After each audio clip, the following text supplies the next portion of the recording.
Amém? Então vamos abrir a Bíblia, o Santo Livro, para que Deus fale conosco nessa noite. Segunda Epístola de Paulo aos Coríntios, capítulo 13, versículo 5. E vamos fechar o tema que iniciamos de manhã, fazer a segunda parte dele, que é: examinai-vos a vós mesmos.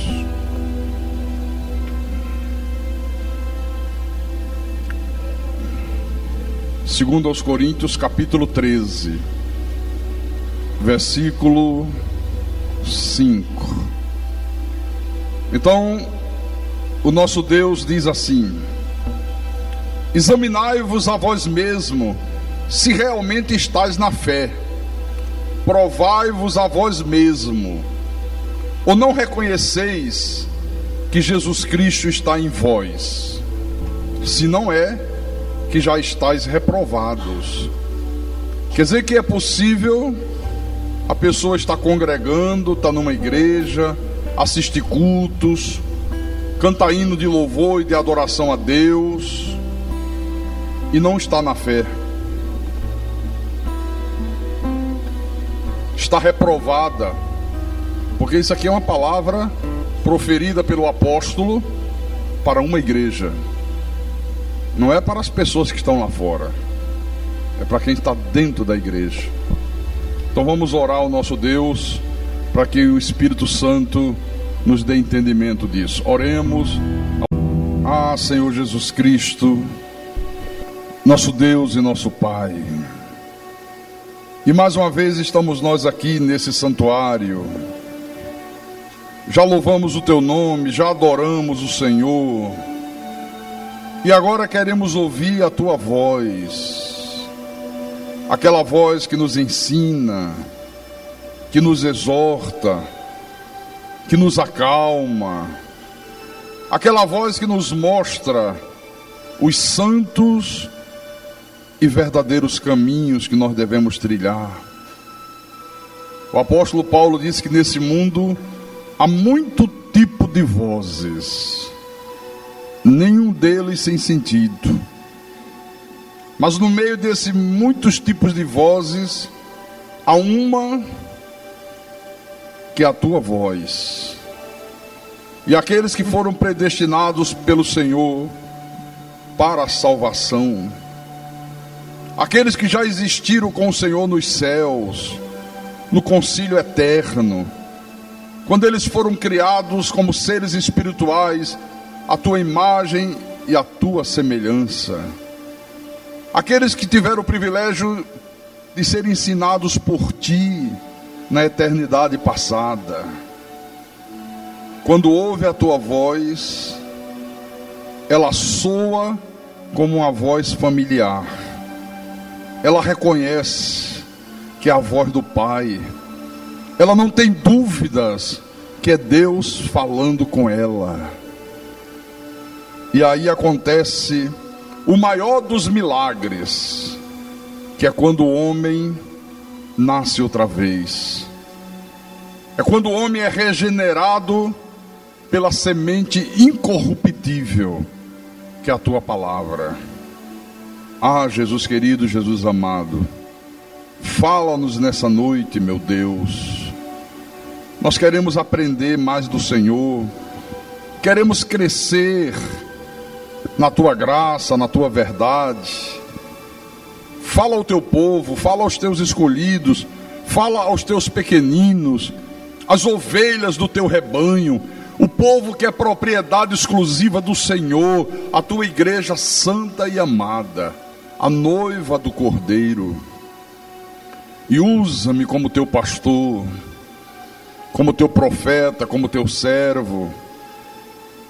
Dá-me a capacidade, a unção, a sabedoria, para que eu possa explanar a Tua palavra com verdade, e que tudo que for proclamado desse altar, que seja para a Tua honra, para a Tua glória, para o Teu louvor e para o crescimento espiritual do Teu povo.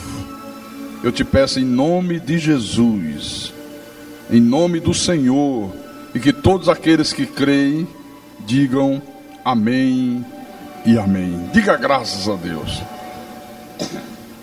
Meus irmãos amados, minhas irmãs em Cristo, eu disse hoje pela manhã aqui na igreja que você lê a Bíblia desde o livro de Gênesis até o livro de Apocalipse, e você percebe que em nenhum momento Deus nos exorta a examinarmos o próximo, a examinar o outro. Por que Deus não faz isso? Por que a exortação de Deus é para nós examinarmos a nós mesmos? Porque na nossa carne nós temos uma inclinação terrível, que é de querer sempre examinar o outro, sempre ver o erro do outro, sempre ver falhas no outro. E por agirmos assim, é que a gente acaba não vendo esses erros na nossa própria vida. A gente enxerga no outro, mas não enxerga na gente, né? Aí começa a ficar uma coisa muito parecida com os fariseus. Jesus diz: vocês fariseus são terríveis, vocês enxergam um cisco no olho do outro e não enxergam a trave que está no olho de vocês. Vocês têm pecados tamanho do mundo e vocês não enxergam esses pecados, mas quando o outro comete uma falha pequenina, vocês logo enxergam e apontam o dedo.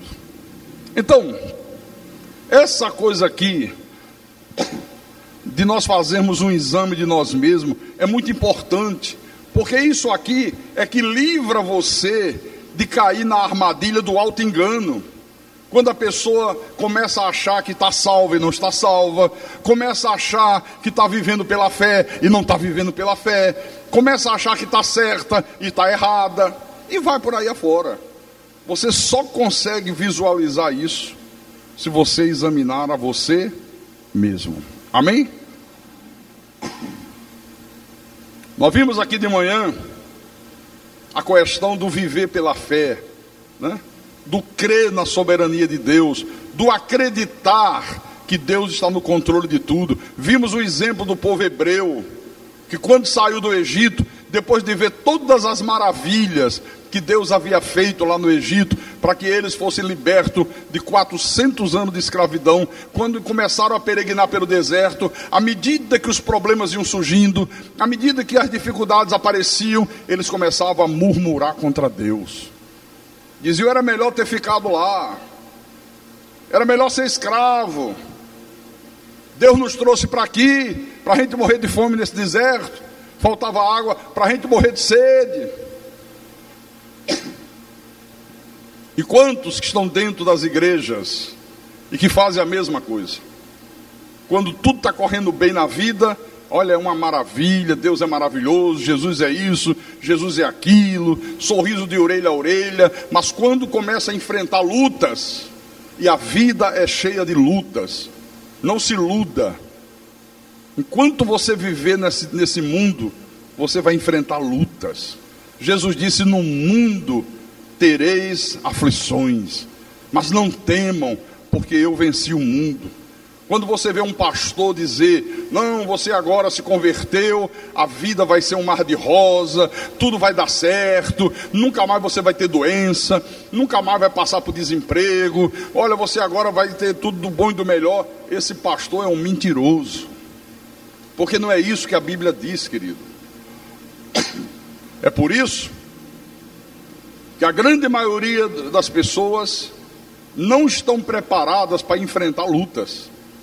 Quando está tudo bem, é uma maravilha. Quando começa a surgir problema, a pessoa vira as costas para Deus, se desilude com Deus, acha que Deus não está cumprindo a palavra, porque ensinaram para ela errado.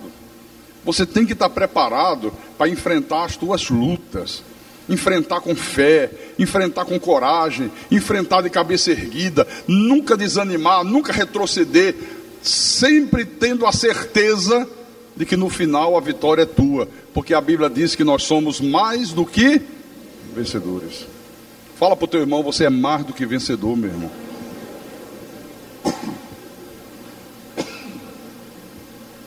Mais do que vencedor. Amém? Bom, Mas agora à noite nós vamos dar um outro enfoque a esse tema. Vamos continuar esse autoexame. Abra, por favor, agora a tua Bíblia, lá no livro de Mateus, capítulo 22. Mateus, capítulo 22, versículo 37 e 38.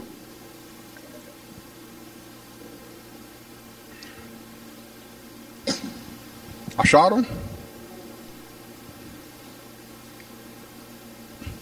Vamos ler o 36 também. Se apresenta lá um dos fariseus e diz para Jesus assim, pergunta a Jesus: mestre, qual é o grande mandamento da lei? Aí Jesus respondeu para ele, versículo 37, amarás o Senhor teu Deus de todo o teu coração, de toda a tua alma e de todo o teu entendimento. Este é o grande e primeiro mandamento. Então, vamos nos examinar a nós mesmos. Você que está aqui nessa noite, você tem amado a Deus dessa maneira aqui? Você ama a Deus dessa forma que Deus exige, que você o ame de todo o teu coração? Não é amar com 50% do coração, não é com 70%, não é com 80%, não é com 90%, é com 100% do teu coração. Você ama a Deus dessa maneira aqui? De toda a tua alma, com todos os teus sentimentos, sabe? Aquele amor que faz os sentimentos aflorarem, aquele amor que emociona, aquele amor que toca no mais íntimo do teu ser e de todo o teu entendimento. Você tem amado a Deus dessa maneira aqui? Você quer ver uma coisa? Quem aqui é casado? Levanta a mão. Opa! Como tem gente casada nessa igreja, amém, glória a Deus. Porque a sociedade depravada lá fora, cada dia mais quer destruir a instituição do casamento, né? Que é uma das coisas mais lindas que Deus instituiu, é o casamento. Casamento é maravilhoso, casamento é bom, né? Não é bom para quem não... Bom, depois a gente fala disso. Quem aqui namora? Sério, estou falando namoro sério. Não estou falando essa servergonhice de hoje em dia, ficar. Não, eu fico. No meu tempo isso chamava-se prostituição. Hoje é ficar, né? Não é esse namoro que o sujeito olha para a moça ou a moça olha para o rapaz e daqui a meia hora está no motel. Porque hoje é assim, né? Na grande maioria das vezes é dessa maneira. É isso que a sociedade hoje aceita e pratica. Não, estou falando namoro legal, namoro de sentimento, namoro sério, namoro de respeito. O rapaz respeita a moça respeita o rapaz. Quando você ama alguém, você sempre quer estar perto daquele alguém. Você não mede distância, você passa por cima de qualquer obstáculo, você faz qualquer coisa para estar ali ao lado da pessoa amada. Ou não é assim? É ou não é? É. O marido que ama a esposa, poxa, ele trabalha, acaba o trabalho, ele quer voltar para casa, ele se sente bem ao lado da sua mulher, ele quer estar ali ao lado dela, ela quer estar ao lado dele, né? O rapaz que namora a moça, ele quer estar ao lado dela todos os dias. Se for possível, ele namora toda noite na casa, toda noite ele vai para a casa da moça. Quando eu comecei a namorar a minha esposa, que está ali, pastora Sandreli, e ela está bonita hoje com a roupa, um negocinho que eu comprei para ela ali. Isso é, como é que chama isso? Hã? Eu não sei o que é que chama. Olha se não está legalzinho aquilo que eu comprei para ela.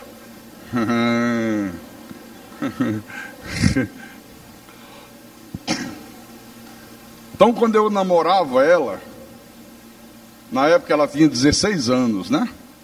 16 anos, eu tinha 21. Aí o meu sogro disse assim: olha, rapazinho, vem cá.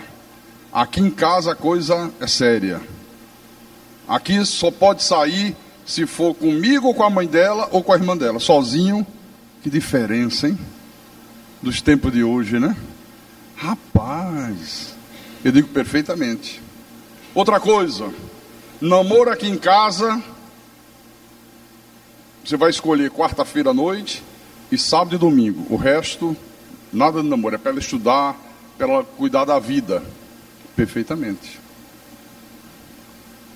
Mas, à medida que foi nascendo aquele sentimento de amor, aquela coisa boa, aquela coisa, sabe, genuína, olha, eu queria estar com ela toda noite. Porque tem gente que diz que enjoa, né? Não, se vê todo dia, enjoa.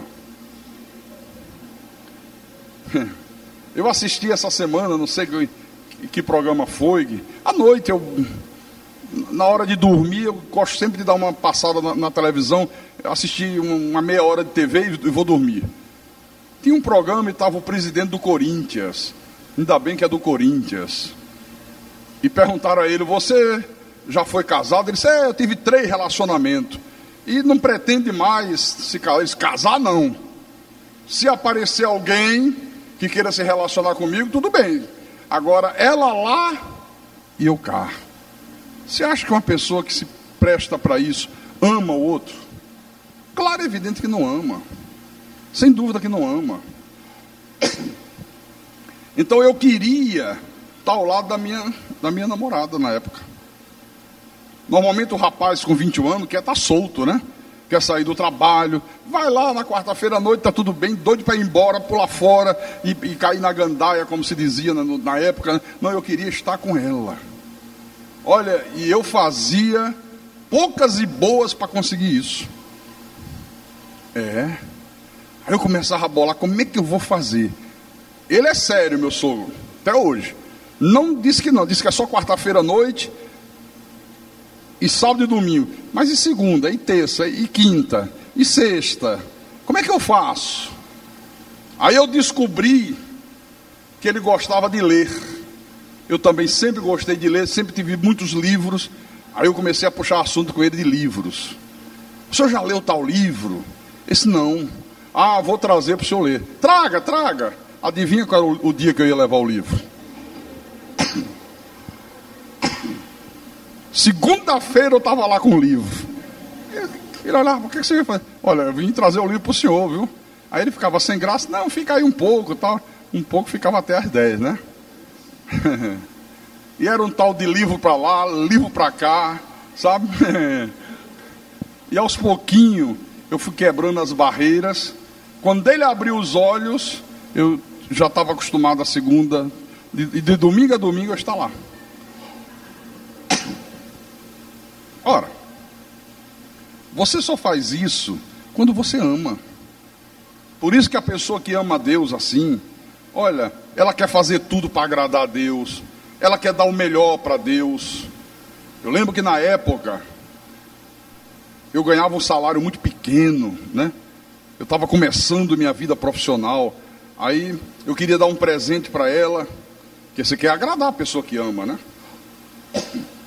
Aí perguntei à irmã dela, que era casada na época, a Sandra, o que ela gostaria de ganhar? Aí ela disse: o sonho dela é ganhar um óculos Ray-Ban. É Ray-Ban ou é Ray-Ban? Ray-Ban, né? Ou Ray-Ban ou Ray-Ban, você já entendeu o que é, né? Puxa vida, mas era caro. Para as minhas posses, era muita grana. Para dar um legítimo. Olha, mas quando eu soube que ela gostaria de ganhar um óculos desse, aí eu pedi o meu concunhado, né? Que era diretor do Senai na época, eu digo: Jacinto, dá para você tirar no teu cartão, dar um cheque, fazer um crediário para eu comprar esse óculos e dar para ela? Esse dá.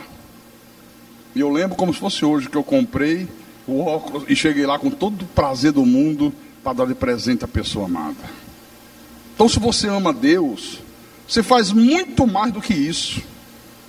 Você quer quarta-feira estar no culto. Você não deixa nada impedir de você estar.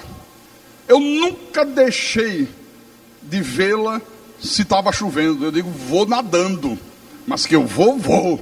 Viu? Tem gente que se cair uma neblina já não vem cultuar Deus.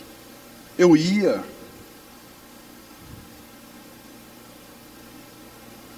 Você ama a Deus dessa maneira aqui? Você tem amado a Deus dessa forma? Toda quarta-feira você está aqui. Agora é às quintas, né? Toda quinta você está aqui na igreja. Domingo de manhã você está na igreja. Domingo à noite você está na igreja. Isso é amar a Deus de todo o teu coração, de toda a tua alma e de todo o teu entendimento. Ou pelo contrário, você ama você mesmo. Tem gente que ama a si mesmo, né?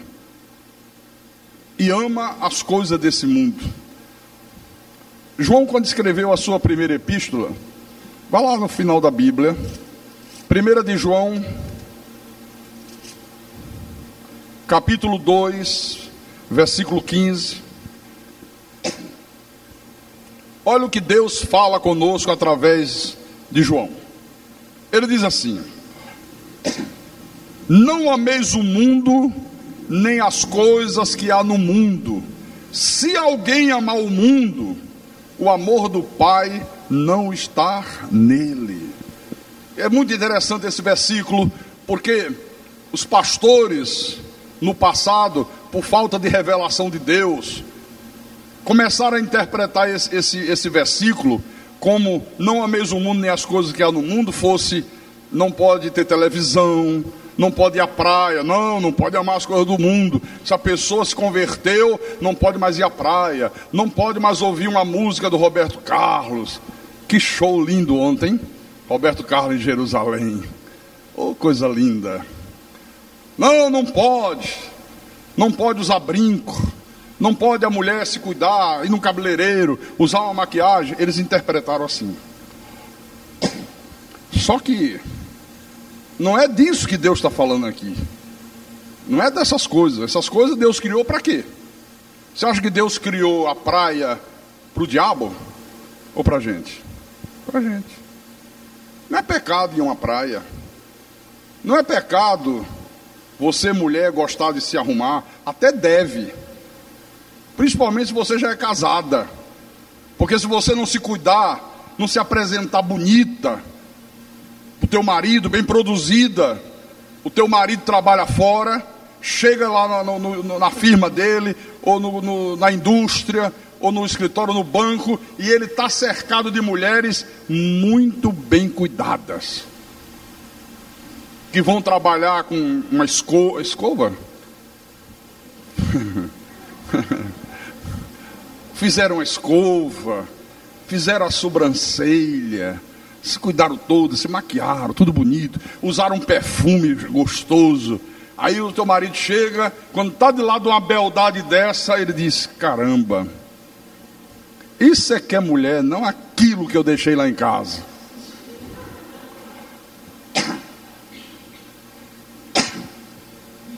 Mas é verdade, sim. É verdade, viu? Então se cuide. Pastor, então o que é que Deus está falando aí?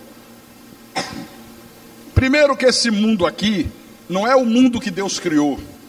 Não é esse mundo que os nossos olhos veem. Não é esse mundo físico. Não é esse mundo geográfico. Esse mundo aqui, essa palavra mundo no texto grego original é aion.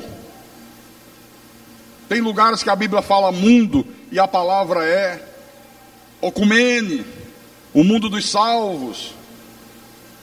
Tem outros lugares que a Bíblia fala mundo e a palavra no hebraico é cosmo, aí está se referindo ao mundo físico, o mundo geográfico. E aqui a palavra mundo é aion, o mundo da perdição, o mundo dos filhos do diabo. O problema é que quando se traduziu a Bíblia para o nosso idioma, colocaram mundo e mundo valeu para tudo.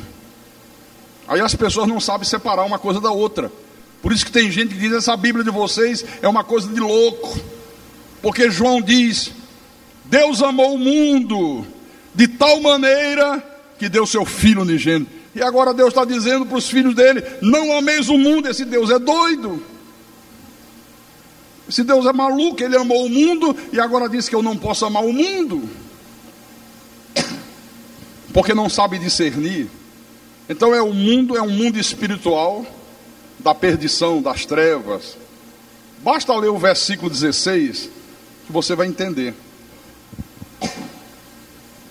Porque tudo que há no mundo aion, a concupiscência da carne, a concupiscência dos olhos e a soberba da vida não procede do Pai, mas procede do mundo. Então é isso aqui que nós não podemos amar. A concupiscência da carne, os desejos da carne pecaminosos, o desejo de adulterar, o desejo de se prostituir, o desejo de se tornar um inveterado na bebida. Como é que era a nossa vida antes? Olha, não tinha coisa que eu amasse mais do que o carnaval. Eu era viciado em carnaval. Chegava carnaval, eu começava na sexta e só parava na quarta de manhã, dia e noite. Me ensinaram, quando eu morei em Salvador, a tomar uns comprimidozinhos, que eu não lembro o nome, que não deixava você dormir, que fazia você aguentar dia e noite sem dormir. Eu tomava aquela porcaria para não dormir, que achava que era demais passar uma noite num clube, chegar em casa às 6 da manhã e dormir, e vou perder amanhã? E vou perder a tarde? Não, tem que aproveitar dia e noite. E quando chegava a quarta-feira, você caía, parecia que estava morto, e passava uma semana de cama. Eu era enlouquecido por isso. Então Deus está dizendo, não ame mais essas coisas. Isso aí fazia parte do teu passado. A concupiscência dos olhos, aquilo que os olhos veem e que é abominação a Deus, e que você almeja, que você deseja. A soberba da vida. Quanta gente que mesmo dentro da igreja incorre nesse pecado aqui. A soberba da vida, o desejo de ser maior do que o irmão, o desejo de ocupar cargos importantes dentro da igreja. Por isso que nas igrejas aí fora é uma briga que não acaba nunca. Por isso que há tantas divisões nos ministérios, sabe? Porque é um querendo ser maior do que o outro, é gente querendo ocupar o lugar do pastor no peito e na raça, sem vocação de Deus. Deus nunca vocacionou, mas o cara cisma que quer ser pastor, e ele promove um racha na igreja, e ele sai, e ele aluga um prédio qualquer, e ele começa a se autodenominar pastor.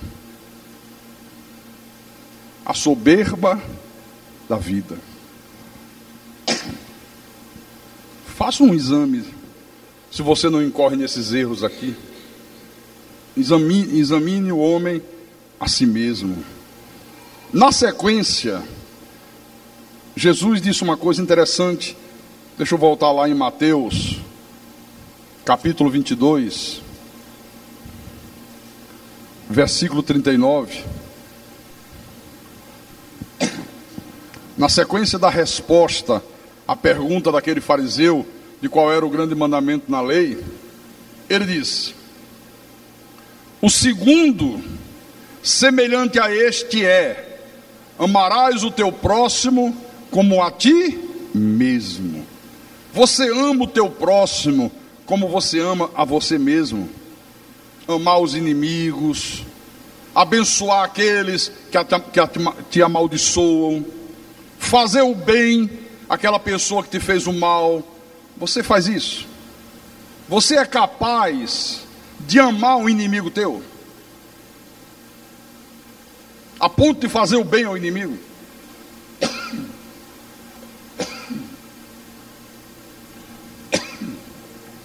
Pastor, mas é isso que Jesus diz? É. Capítulo 5 de Mateus. Vamos ver. Capítulo 5, versículo 43 em diante. Jesus disse assim: ouvistes que foi dito: amarás o teu próximo e odiarás o teu inimigo. Eu, porém, vos digo: amai os vossos inimigos e orai pelos que vos perseguem, para que vos torneis filhos do vosso Pai Celeste. Porque Ele faz nascer o seu sol sobre maus e bons, e vi chuva sobre justos e injustos. Porque se amardes os que vos amam, que recompensa tem? Qual é a vantagem que tem nisso? Você amar quem te ama, você fazer o bem a quem só te faz o bem. Qual é a vantagem que tem nisso? Não fazem os publicanos também o mesmo? Os espíritas fazem o mesmo, católico faz o mesmo, ateu faz o mesmo, todo mundo faz isso. A pessoa faz o bem para ele, ele faz o bem para ela. Mas qual é a vantagem que tem nisso? Então você é igual a qualquer um deles. E se saudardes somente os vossos irmãos, que fazeis demais? Não faz os gentios também o mesmo? Se você só saúda aquele que é irmão em Cristo, aquele que é da tua denominação, tem denominação que ensina o povo assim: só nós somos de Deus. Você só dá a paz do Senhor se a pessoa for... Eu não vou dizer, não, nem olhe para mim que eu não vou dizer que é da Assembleia de Deus, não. Pelo amor de Deus, não peça que eu não vou dizer, né? Tem gente que fica olhando assim: diga, pastor, diga que a Assembleia de Deus faz isso. Eu não vou dizer isso, pelo amor de Deus. Aí a pessoa só saúda se a pessoa faz parte da sua denominação. Olha o que é que Jesus está dizendo aqui. O que é que você faz demais se você procede assim? Não faz os gentios, os pagãos, os ímpios o mesmo? Portanto, sede vós perfeitos, como perfeito é o vosso Pai Celeste.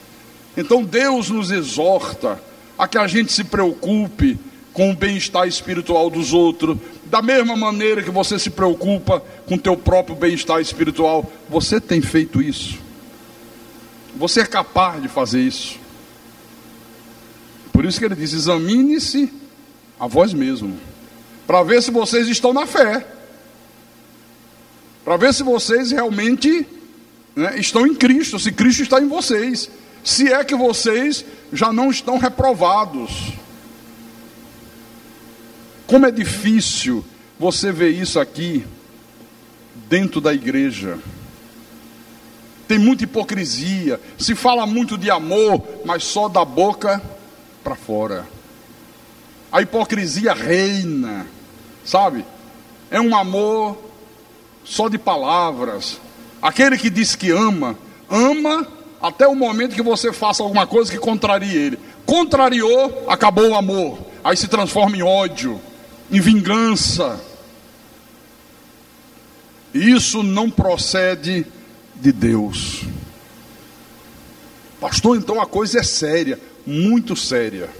Você quer ver uma coisa? Vamos imaginar que só existisse no mundo você como cristão, só você, qualquer um da gente aqui individualmente. Responda a pergunta: o que o mundo lá fora pensaria sobre o cristianismo se a tua vida fosse o padrão, o único padrão pelo qual o mundo poderia julgar o cristianismo? O que o mundo acharia do cristianismo? Só tem você de cristão, e eles olhassem para você, o teu procedimento, a tua maneira de pensar, a tua maneira de falar, a tua maneira de vestir. Pastor, mas o senhor não acabou de falar, não tem nada a ver com roupa, com brinco. Como é que o senhor agora está falando a maneira de vestir? Porque nós que somos de Deus, irmãos, a gente se veste de uma maneira digna. Uma mulher de Deus pode usar calça comprida? Pode. A Bíblia não diz que não pode. Mas existe calça comprida e calça comprida. Existe calça comprida elegante. A mulher está bem vestida, às vezes mais bem vestida do que com uma saia. Mas por outro lado existe outras calças compridas que é um problema. Você olha e tem uma guerra entre as carnes da mulher e a calça. as carnes querendo rasgar a calça, sabe?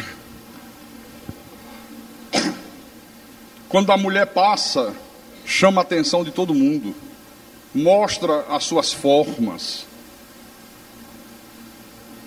Então uma mulher de Deus não usa calça assim, né?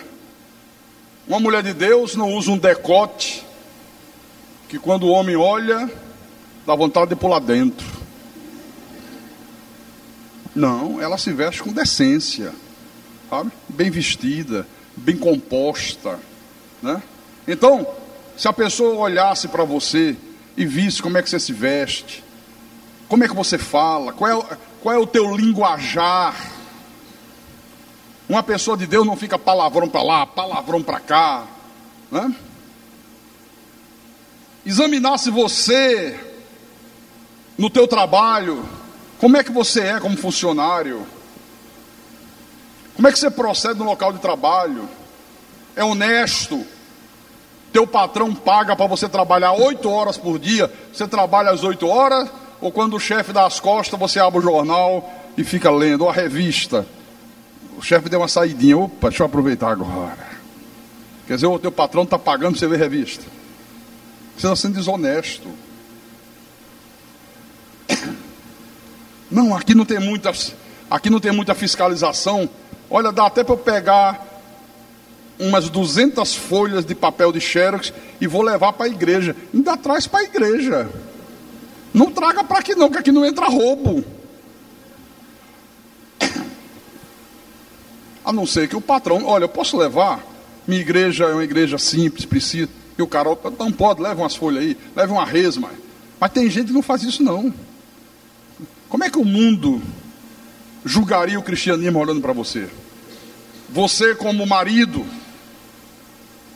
como é que você é como marido? Como é que você é como esposa? Porque tem marido que, olha, não é fácil não, viu? Vem à igreja, tem Bíblia, glória a Deus, e ainda louva assim, aleluia. Farinha no prato, farinha na cuia. Não. Mas quando chega em casa, olha, é um verdadeiro ditador. A mulher sofre na mão do cara, quer que a mulher faça tudo como ele deseja. E quando a mulher não quer se submeter aos seus caprichos, aí ele usa a Bíblia. Mas a Bíblia diz para ser submissa ao marido. Como se submissão fosse isso. Submissão não é isso. Maridos que não honram, não amam a sua mulher, avarentos, a pobre da esposa não trabalha, só ele trabalha. Aí a mulher diz, meu marido, olha, dava para sábado agora, você me dá aí R$5 para eu fazer as unhas?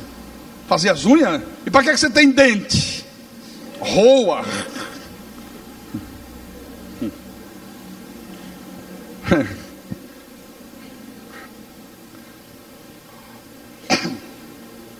Maridos egoístas.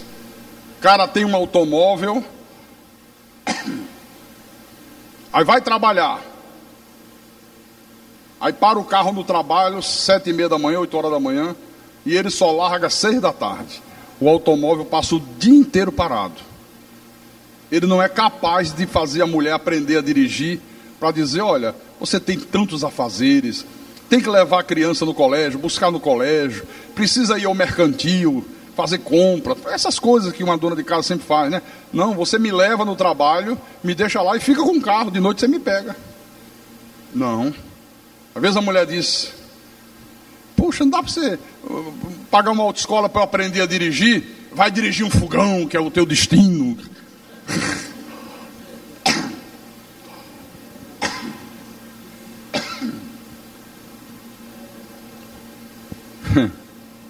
Como é que você é como esposa? Companheira, amiga, compreensiva, está sempre pronta a lutar ao lado do marido? Ou você mede forças com teu marido? Porque tem mulher que mede forças, tem mulher que quer porque quer mandar no marido, todo quanto é jeito e maneira. Mulheres que são verdadeiros siri dentro da lata. Já viu um siri na lata? Ele fica... Se ele pega o dedo mesmo, ele arranca o dedo do cara, viu? Tem mulher que é assim, geniosa, não tem sabedoria. Marido trabalha o dia inteiro, chega em casa cansado, às vezes de cabeça quente, enfrentou 1000 problemas. Ao invés de recebê-lo com amor, com carinho, ela despeja a reclamação na cabeça do cara. Que sabedoria tem uma mulher dessa? Então, se só existisse você de cristão, como é que o mundo julgaria o cristianismo pela tua vida? Acharia o cristianismo uma coisa boa, maravilhosa, ou dizia isso é um lixo, não quero nada com isso? Conta-se que Mahatma Gandhi fundou a religião lá dos indianos, né? Depois que ele foi numa igreja cristã, e diz que ele ficou alguns dias indo na igreja. Aí depois de alguns dias ele disse: olha, essa religião não serve para mim, porque se esse povo aí acreditasse realmente naquilo que aquele homem está falando, naquilo que a Bíblia diz, esse povo andaria de joelhos todos os dias para ganhar almas para Deus. Esse povo daria a vida pelo Deus que ele diz que é o Salvador deles, e eles não são capazes de fazer isso. Então isso tudo aí é uma grande mentira, uma grande fantasia. Não quero nada com o cristianismo. Saiu e fundou a religião dele. Examine-se o homem a si mesmo. Como é que os teus vizinhos veem você? No teu colégio, como é que você é visto? Como é a tua conduta? Como é a tua postura? Em Efésios, capítulo 5,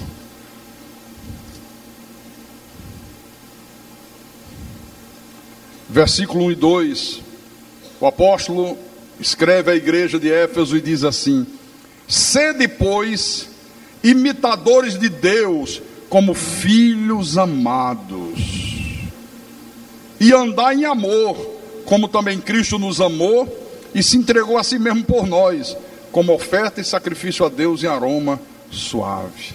Sede, pois, imitadores de Deus, como filhos amados. A tendência do filho é imitar o pai, não é? Ou não é?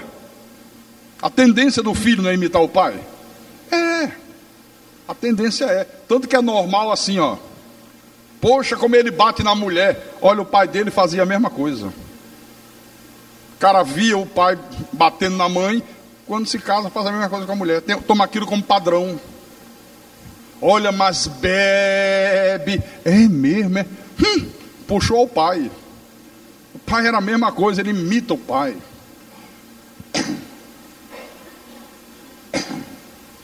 Por isso você tem que ter muito cuidado, viu? Com os exemplos que você passa para os teus filhos. Um exemplo vale muito mais do que 1000 sermões. O exemplo vale muito mais. O filho aprende muito mais com aquilo que ele vê do que com aquilo que ele ouve. Às vezes o pai diz assim: olha, meu filho, você tem que levar Deus a sério, você tem que ir à igreja. Aí chega o dia de culto, o filho olha, interessante, né? Ele disse que eu tenho que ir, mas ele não foi. E guarda aquilo para ele. Bora, rapaz, vamos domingo para a igreja. Domingo, você tem que estar na igreja, agradecer a Deus. Aí um domingo o pai vai, no outro ele olha: ih, papai hoje foi para a praia. Olha só, ele só quer que eu faça. Sabe quando teu filho vai fazer? Nunca. Nunca. Sede, pois, imitadores de Deus, como filhos amados. Você não pode imitar Deus como algumas pessoas imaginam, né? Por exemplo, como é que você vai imitar andar por cima das águas? Não tem como. Como é que você vai imitar Deus abrindo o mar vermelho? Você não tem esse poder. Então, quando diz ser imitadores de Deus, é nós imitarmos aquilo que Jesus nos deixou como padrão, como modelo, nos dias da sua carne.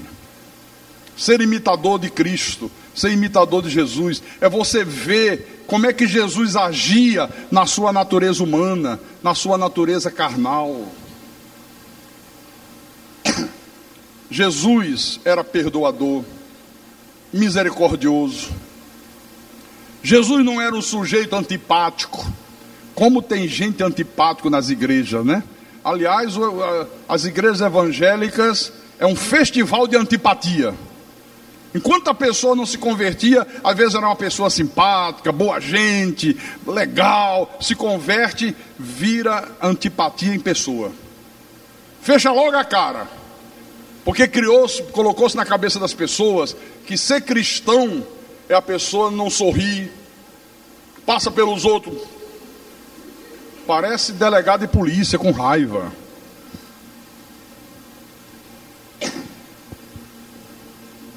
Não, meu vizinho é incrédulo. Olha, me convidou para o aniversário do filho dele. Tá doido? A Bíblia diz: não pode haver comunhão da luz com as trevas. E não vai no aniversário do vizinho, porque o vizinho é incrédulo. Aí vinham lá os fariseus e convidavam Jesus para um jantar, para um almoço. Como é que Jesus fazia? Ia ou não ia? Ia. E aproveitava a oportunidade para transmitir ensinamentos divinos.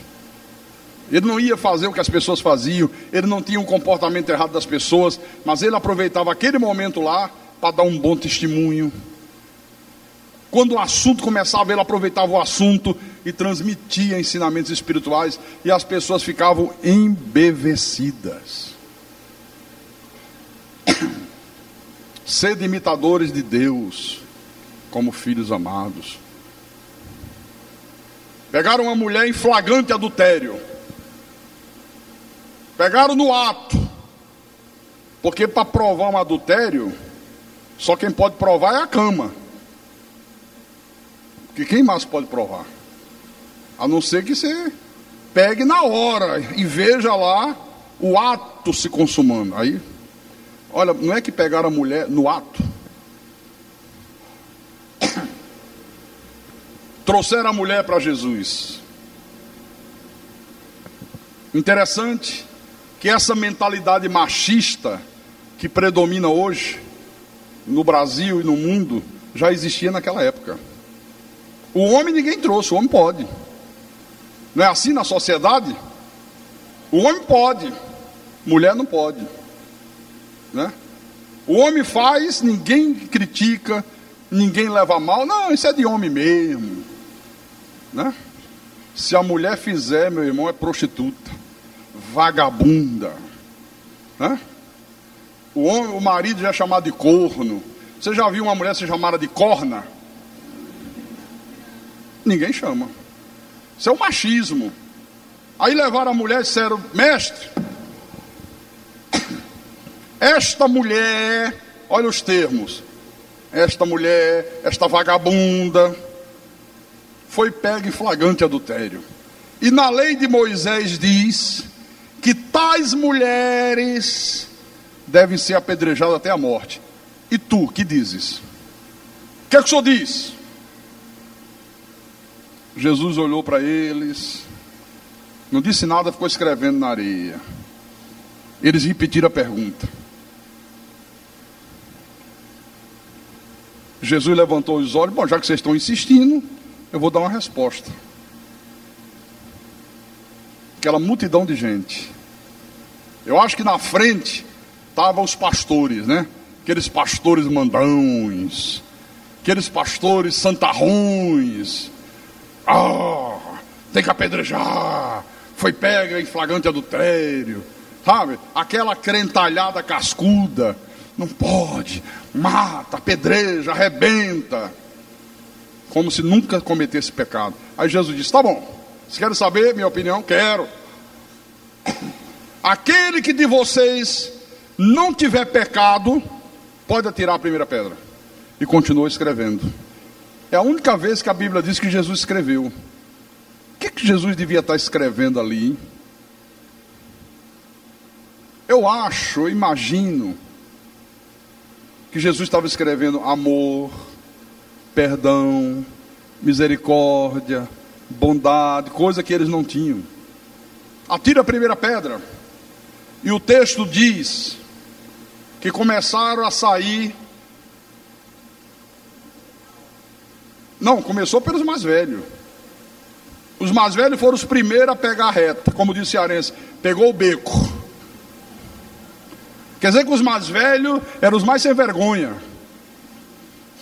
Aqueles que deveriam dar exemplo foram os primeiros, ó, a consciência acusando. Espera aí, deixa eu pular fora daqui que a coisa aqui está ruim.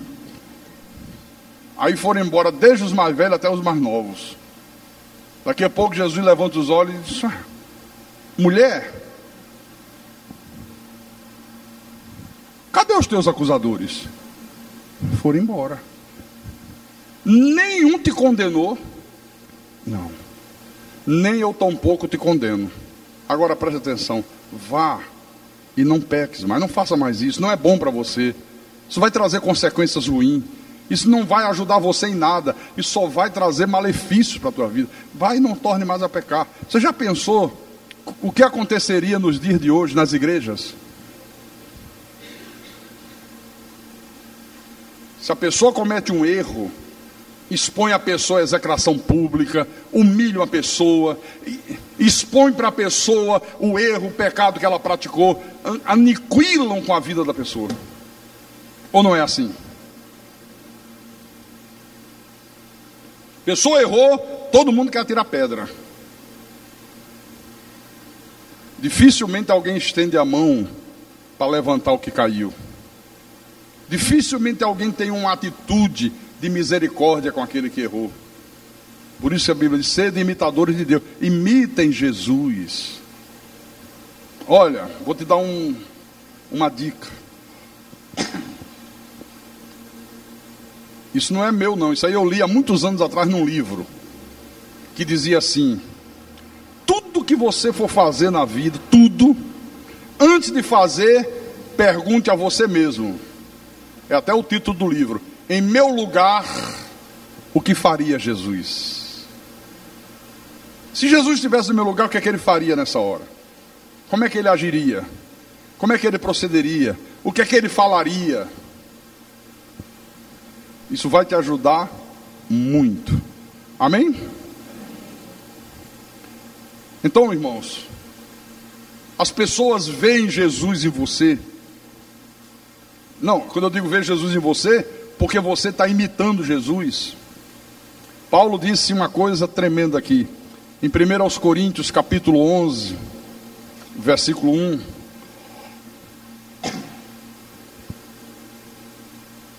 Ele disse: sede meus imitadores, como também eu sou de Cristo. Sejam meus imitadores, como eu sou imitador de Jesus. Quer dizer, imite a minha fé, imite a minha conduta, imite a minha coragem em servir a Deus, imite a minha honestidade, imite o meu procedimento, como eu imito o procedimento de Cristo. Atos dos Apóstolos, capítulo 11, versículo 26.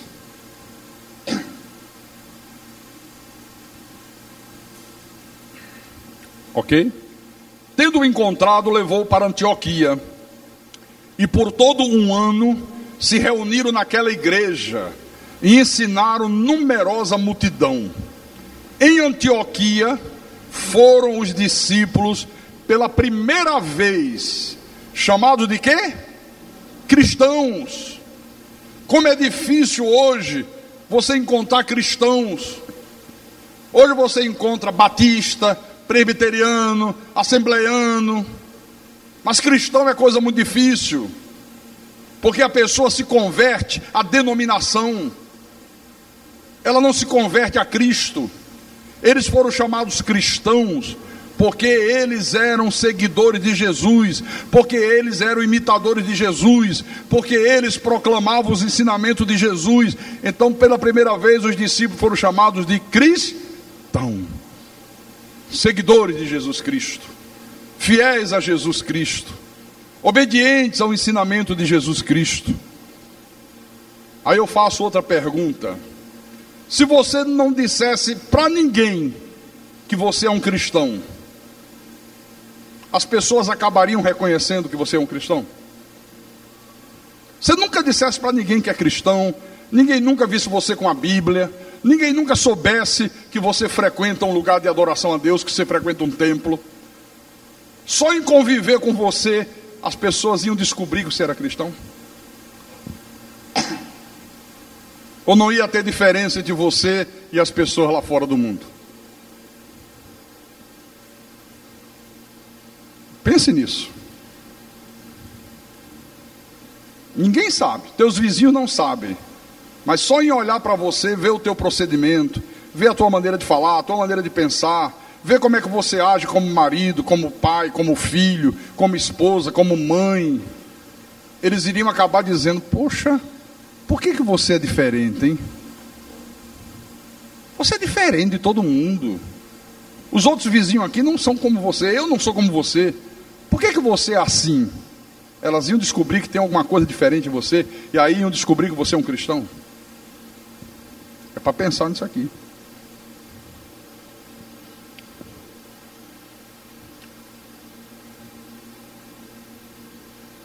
Quantas pessoas você acham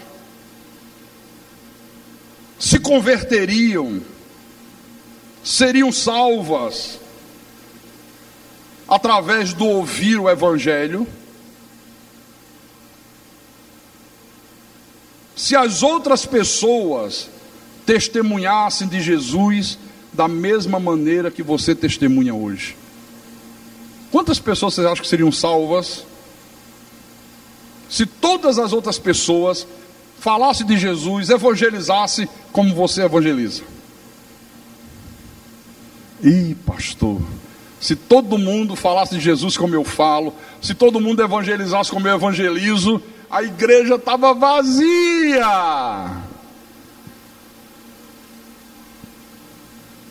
Isso não é uma tristeza?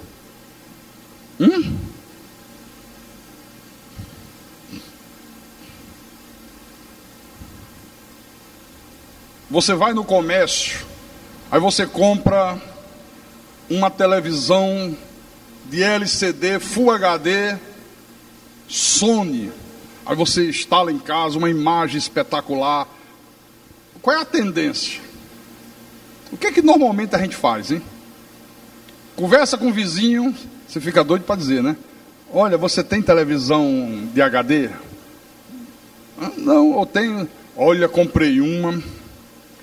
Que espetáculo. É mesmo? Puxa, rapaz, compra também. Compra a Sony, que a Sony é boa. Onde é que você comprou? Eu comprei no Carrefour. Você não dá todas as dicas? Você não fica querendo passar para a pessoa aquilo que você acha que é bom? Por que você não faz o mesmo em relação ao Evangelho da Graça? Por que você não fala para o teu vizinho: olha, depois que eu fui na Cristo é Vida, depois que eu ouvi o Evangelho da Graça de Deus, que é o único Evangelho para a igreja, como a minha vida mudou, como eu passei a conhecer Deus, passei a aprender coisas que eu nunca tinha aprendido ao longo da minha vida. Olha, aprendi sobre a predestinação, aprendi sobre a soberania de Deus, aprendi que não há trindade de três pessoas distintas, que há um só Deus que se manifestou ao mundo de três formas diferentes, mas que não são três pessoas separadas.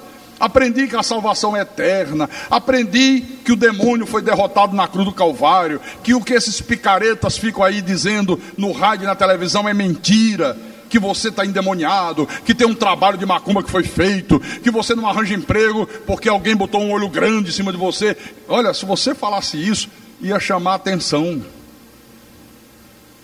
ia chocar as pessoas. Caramba, é mesmo? É. Onde é isso? Vamos lá que eu te levo.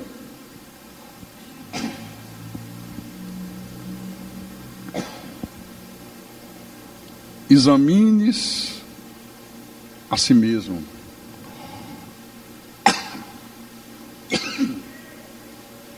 Para a gente terminar, Mateus capítulo 10, Mateus capítulo 10, versículo 32. Vamos ler o 33 também. Jesus disse assim: portanto, todo aquele que me confessar diante dos homens, também eu o confessarei diante de meu Pai que está nos céus. Mas aquele que me negar diante dos homens, também eu o negarei diante de meu Pai que está nos céus. Lucas capítulo 8. Lucas capítulo 8.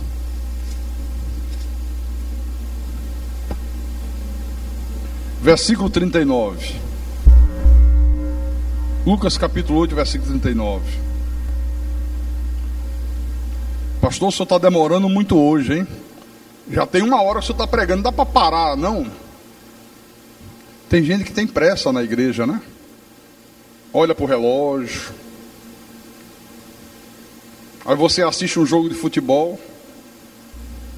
O cara está lá no estádio há 3 horas em pé, no sol, sentado num concreto quente, que não dá nem para sentar.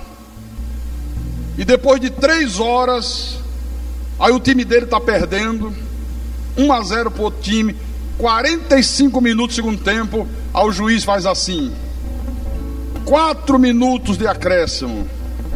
Aí o cara, ladrão, ladrão, ladrão, porque não bota 20.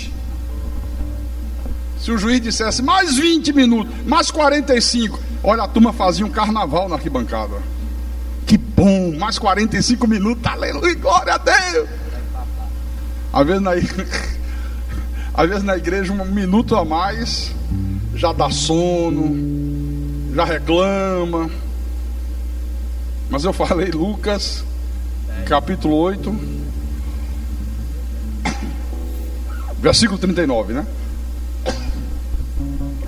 O Senhor disse assim: volta para casa e conta aos teus tudo que Deus fez por ti. Então foi ele anunciando por toda a cidade todas as coisas que Jesus lhe tinha feito. Olha, você tem contado lá fora para os teus vizinhos, para a tua família, para os teus amigos, para os teus colegas de trabalho, todas as coisas que Deus tem feito pela tua vida?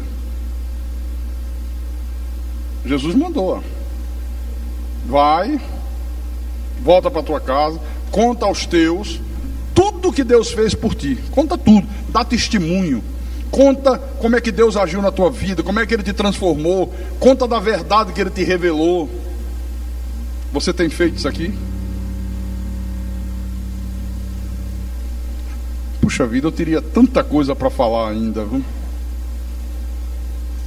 Tanta coisa. Mas vai ficar para o próximo culto. Eu só queria que vocês ficassem de pé agora, fechassem os olhos e fizessem aquilo que o Senhor falou à igreja através de Paulo. Examine-se a si mesmo. Faça um exame da tua vida. Se você realmente está na fé, se você está vivendo uma vida de obediência a Deus, se você tem sido obediente, se você tem amado a Deus de todo o teu coração, com toda a tua alma, com todo o teu entendimento, examine-se a si mesmo. Faça um exame dessas coisas que nós falamos nessa noite de uma maneira assim meio superficial, mas que já ajuda muito.